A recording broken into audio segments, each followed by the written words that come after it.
କାକୁଡ଼ି ତାଙ୍କର ଛୁରୀ ତାଙ୍କର ତେଣୁକୁ ସେ ଯେମିତି ପାରିବେ ସେମିତି କାଟିବେ କିନ୍ତୁ ବେଳେବେଳେ କାକୁଡ଼ିଟାକୁ କାଟିଲା ବେଳେ ଟିକେ ମୁଣ୍ଡିଟା ପିତା ଲାଗେ।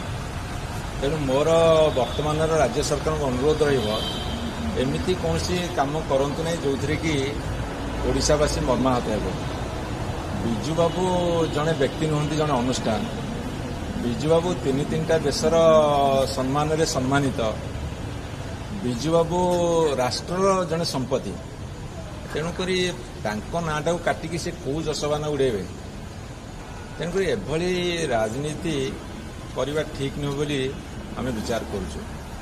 ଜଣେ ଦିବଙ୍ଗତ ପତିତ ଚଷା ଓଡ଼ିଶାର ଜନସାଧାରଣଙ୍କର ଯିଏ ମୌରମଣି ଥିଲେ, ଯାହାଙ୍କୁ ନେଇକି ଆମେ ଗର୍ବ କରୁଛେ, ଯାହାଙ୍କୁ ସବୁ ରାଜନୈତିକ ଦଳ ସମ୍ମାନ କରୁଛନ୍ତି, ଯିଏ ସ୍ୱର୍ଗତ ଅଟଳ ବିହାରୀ ବାଜପେୟୀଙ୍କ ସାଥିରେ ମଧ୍ୟ କାମ କରିଛନ୍ତି ଏକାଠି ଏବଂ ଭାରତବର୍ଷର ସ୍ୱାଧୀନତା ସଂଗ୍ରାମରେ ଯାହାଙ୍କର ଅବଦାନ ଅଛି, ତାଙ୍କ ନାଁଟା କାଟିଦେଇ କେଉଁ ଯଶବାନା ଉଡ଼େଇବେ।